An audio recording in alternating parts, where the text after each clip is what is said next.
Com muita frequência, eu ouço, às vezes, pais, mães, avós, vêm para mim e dizem: Senhor Bispo, o que é que eu posso fazer? Meus filhos não vão mais à igreja, ou meus netos não vão mais à igreja. Eu os eduquei na fé católica, muitos deles foram à escola católica, mas agora não vão mais à igreja. O que é que eu posso fazer? Me deixa triste esse fato. Então, eu sempre respondo dizendo: primeira coisa, rezem por eles. Segunda coisa, deem o bom exemplo. Continue praticando sua fé, indo à igreja, recebendo os sacramentos, e o seu exemplo vai ajudá-los.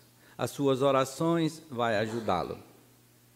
Se tiver uma oportunidade de relembrá-los também com a palavra de encorajamento, sim, mas não seja muito agressivo ou crítico, porque pode causar uma reação negativa a si mesmo.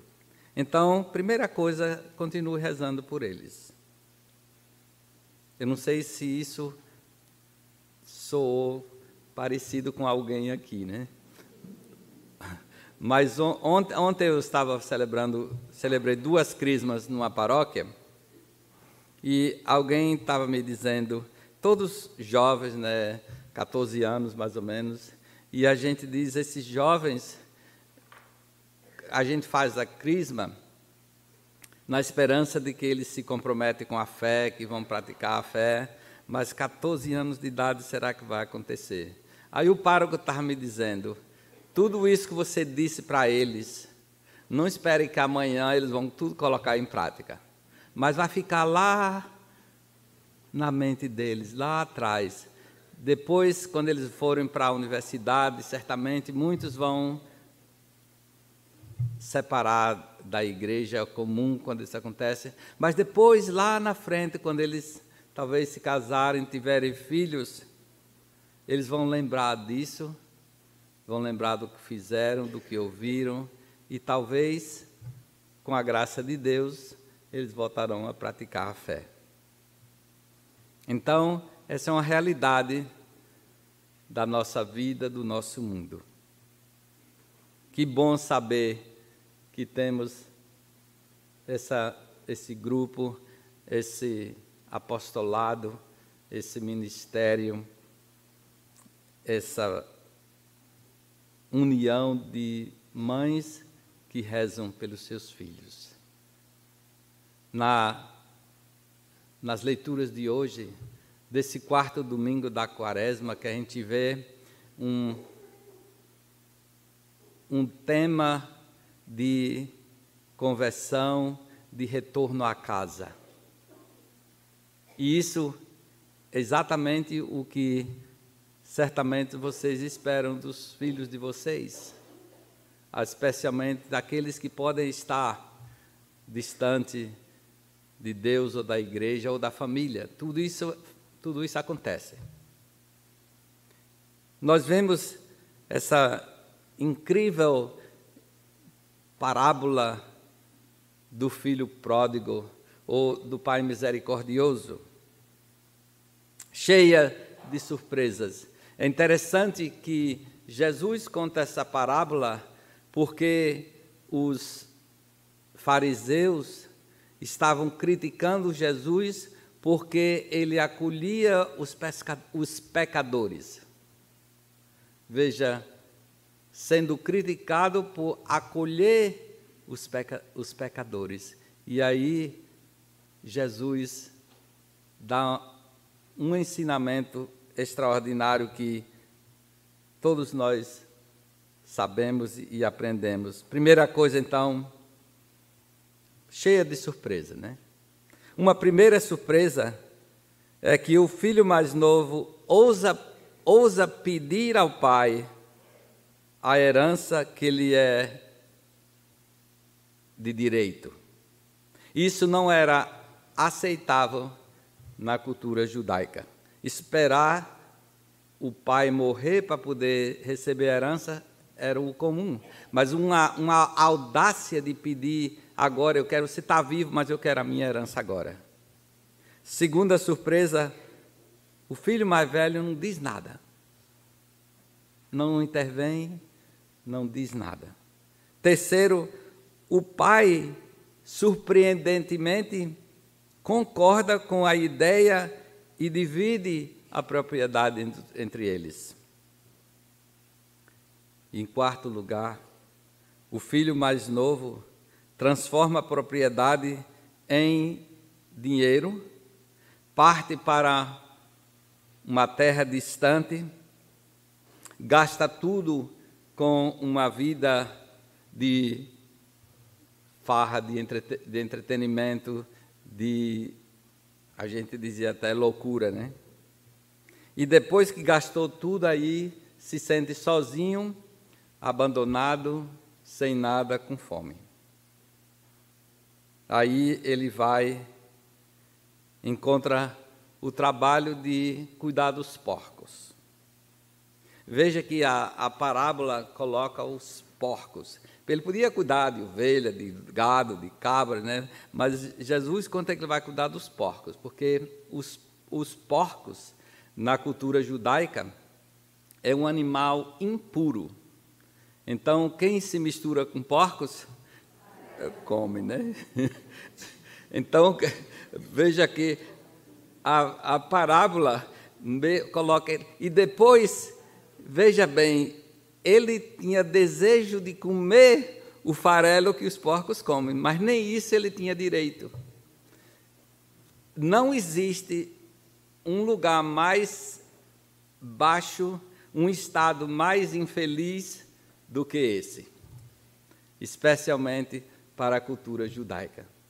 Cuidar dos porcos e querer comer a comida dos porcos e nem isso ter direito. Aí ele chegou ao máximo da humilhação, do baixo que podia estar na vida. Aí vem uma consciência. Aí ele diz, eu vou voltar para a casa do meu pai. E vou dizer, pai, eu pequei contra Deus e contra ti. Veja bem como ele reconhece que o pecado não afeta somente a Deus, mas afeta também as pessoas, a família, a sociedade. E então ele retorna. E aí, ao retornar, o pai que estava sempre esperando, talvez o pai tinha aquela certeza, ele vai voltar. E aí ele ficava de olho na estrada, ele vai voltar. E quando o filho aparece de longe, o pai vai ao encontro e o abraça, o beija, o acolhe, o recebe, traz um manto novo, uma sandália, anel e mata o novilho gordo para celebrar essa festa do retorno. Essa parábola tem tanto para nos ensinar. Também todos nós precisamos retornar à casa do Pai.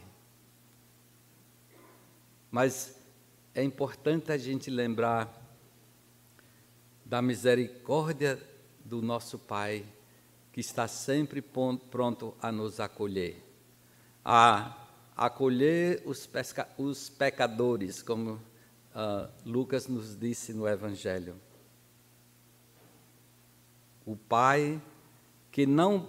Veja, parece que o Pai não quis saber nem... O filho, antes de o filho dizer, pai, me perdoe, pequei, o pai parece que ele nem quis mais ouvir aquilo. Para ele, o importante era que o filho retornou à casa do pai, retornou à casa paterna, retornou ao seio da família, que ele reconheceu o erro e quis reconciliar-se com o pai, com a família, com a comunidade.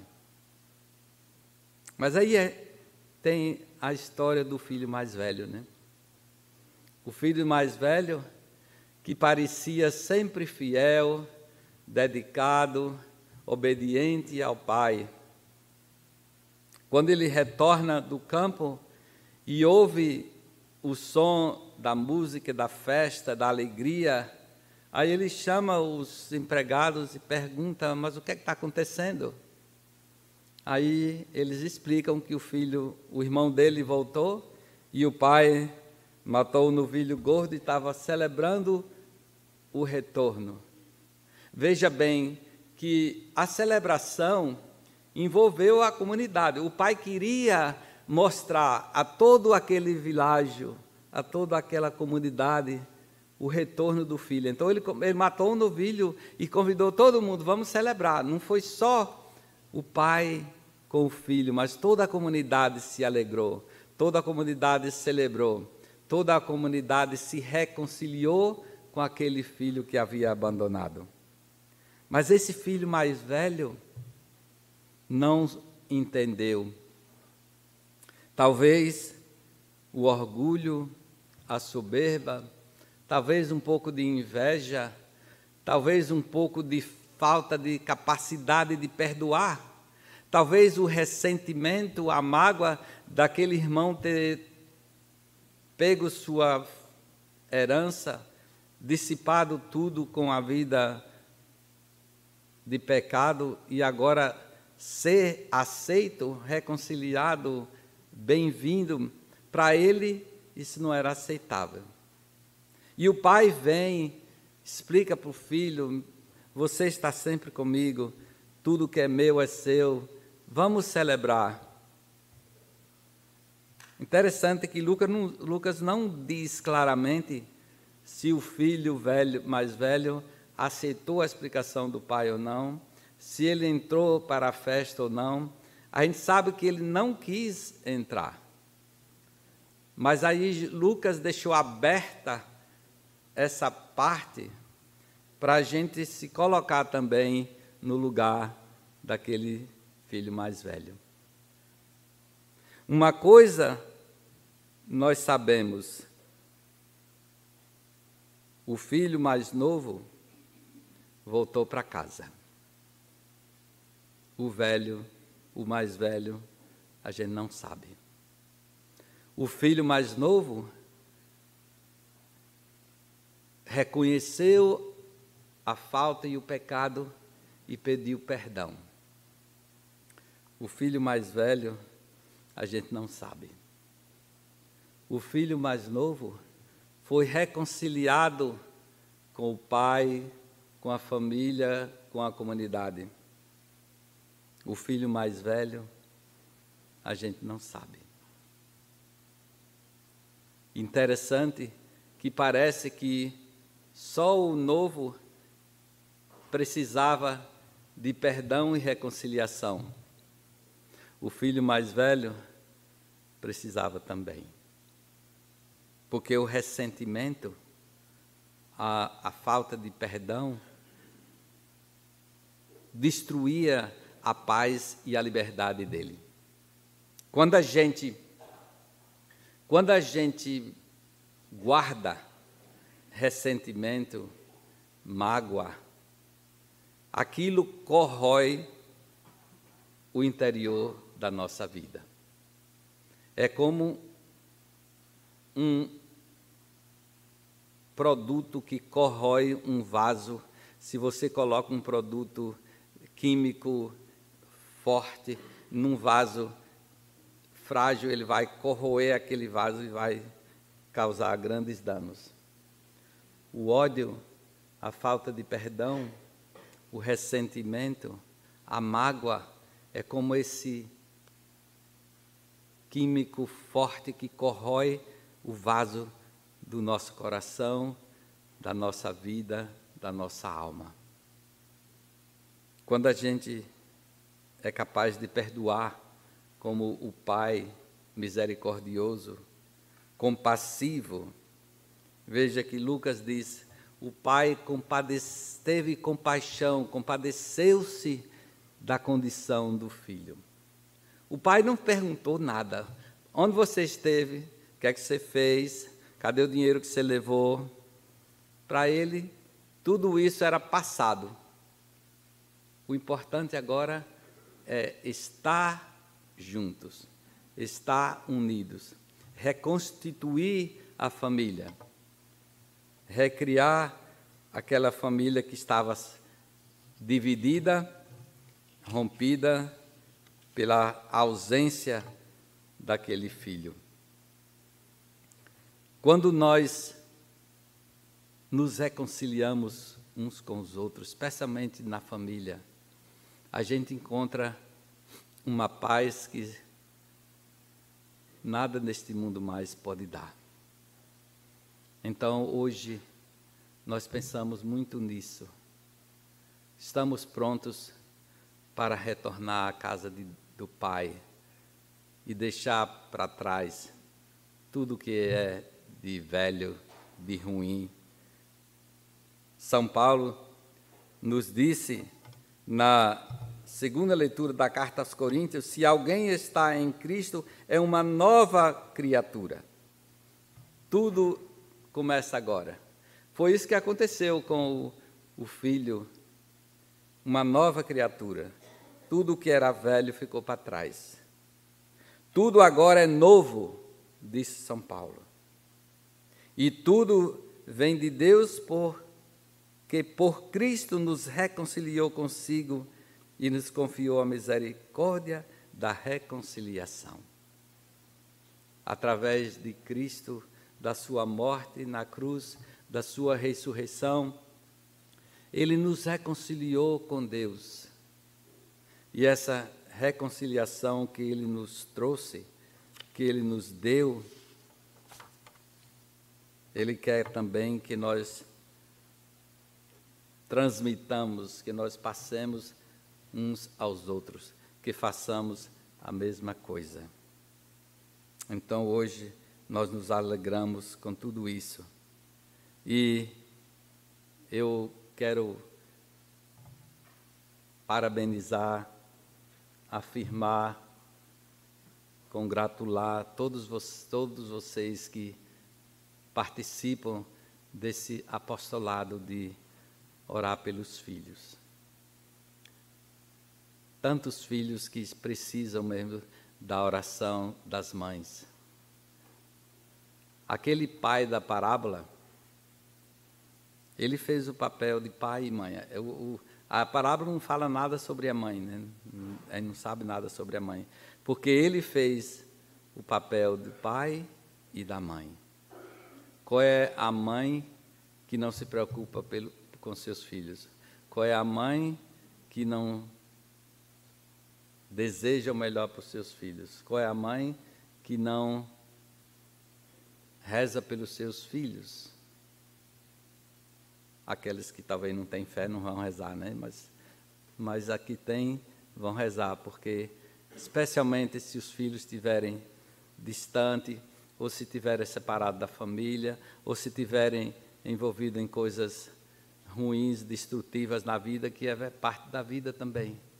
Então, o ministério de vocês, o apostolado de vocês, é tão importante, não só para cada um de vocês, para os seus filhos, para a sua família, mas também para a igreja, para a nossa sociedade, porque ajuda a reconciliar, a trazer os filhos de volta para Deus, para a família, para o seio da sociedade, e que esse trabalho, que esse ministério, que este apostolado siga crescendo para ser instrumento de reconciliação, de reconstrução das famílias no nosso mundo de hoje. Que Deus nos abençoe a todos.